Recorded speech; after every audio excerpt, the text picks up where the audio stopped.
있겠습니다. 네, 12.3 불법계엄 1년을 앞두고 국민의힘 자중질환이 점입가경입니다. 계엄에 대한 대국민 사과 여부를 놓고 찬반 양론으로 갈려있는 모양새인데요. 사과를 찬성하는 쪽은 윤석열과 절연해야 국민의힘이 산다라고 주장을 하고 있고, 반대하는 쪽은 사과는 곧 분열이고 패배다라고 주장을 하고 있습니다. 국민들께 사과를 하는 것이 패배일까요?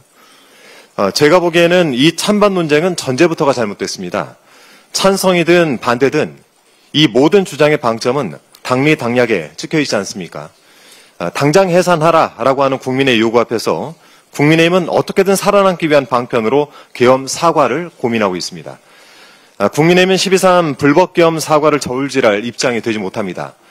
국민의힘이 작심했더라면 내란 속의 윤석열의 위헌적, 위법적인 비상계엄을 막고도 남았을 것입니다. 내란 속의 윤석열의 외환 혐의 공소장에 따르면 윤석열은 취임 반년 만인 2022년 11월부터 비상대권을 운운했습니다. 2022년 11월 25일 국민의힘 지도부가 참석한 관저 만찬에서는 나에게 비상대권이 있다, 싹 쓸어버리겠다라고 했다는 것 아니겠습니까? 장동혁 대표에게 묻겠습니다. 장 대표가 당시 원내 대변인으로서 이날 관저 만찬에 참석을 했던 것으로 아는데요. 내란 속의 윤석열이 비상대권을 말할 때 장 대표는 그때 뭘 했습니까?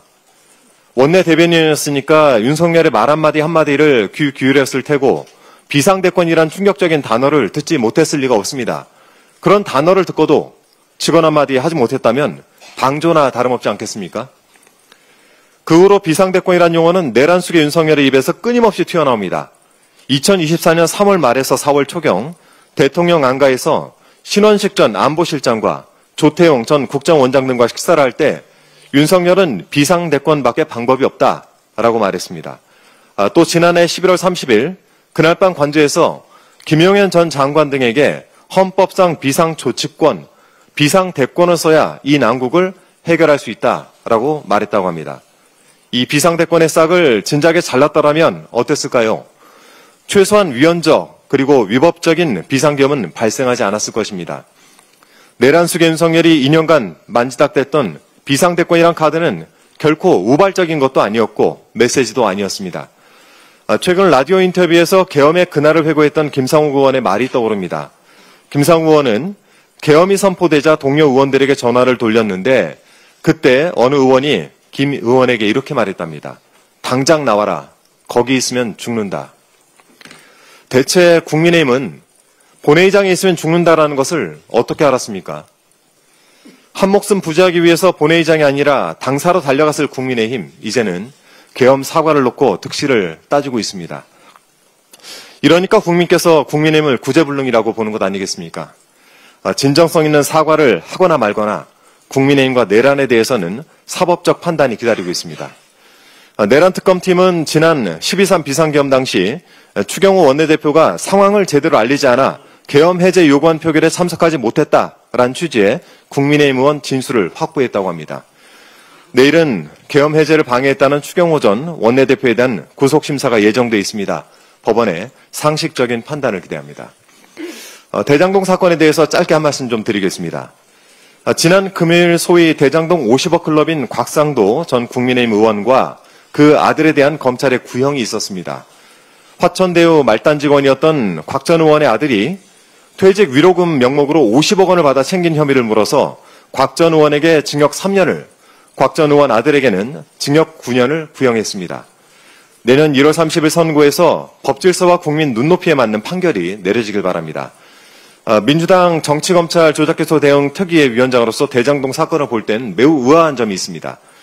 정작 대장동 사건으로 실제 이득을 본 자들에 대해서는 왜들 그렇게 조용합니까? 돈을 번 사람, 돈을 받은 사람의 죄에는 눈을 질끈 감고 가당찮은 배임만 떠들고 있으니 정말 의아스럽지 않습니까? 대장동 개발은 20여 년 전부터 추진된 사업이었고 그 과정에서 민간 개발을 종용하는 세력이 붙었던 사업입니다. 그런데 이제 와서 국민의힘이 개발 수익 환수, 노래를 부르고 있는 것을 보면 철면피가 따로 없다라는 생각이 듭니다. 빠른 시일 내에 이 대장동 사건의 전체 흐름을 정리해서 보고 드릴 기회가 있을 것입니다. 이 사태의 근원은 이재명 성남시와 민주당이 있는 것이 아니라 국민의힘이 있음을 증명해 보이겠습니다. 이상입니다. 그리고 앞서 전현희 최고께서도 말씀을 하셨는데 저 역시 오늘 최고위가 마지막 최고위가 될 것 같습니다. 12.3 비상계엄을 넘어서 국민 여러분과 함께 제4기 민주정부를 출범시킬 수 있었고 또 당원의 뜻이 지도부의 결정에 충분히 반영될 수 있도록 그간 치열하게 달려왔던 것 같습니다. 당분간은 정치검찰 조작기소 대응 특별위원회 활동에 집중을 하면서 정치검찰로 인해 피해를 입은 동지들을 좀 돕고 또 무고한 동지들을 통해서 이재명 대통령을 죽이려고 했던 이들의 무도함을 밝히는데 최선을 다하도록 하겠습니다. 그동안 최고위원으로서 또 당원과 국민과 함께한 470인의 시간을 소중하게 간직하도록 하겠습니다. 진심으로 감사드린다는 말씀드립니다. 고맙습니다. 다음으로 김병주 최고위원의 발언이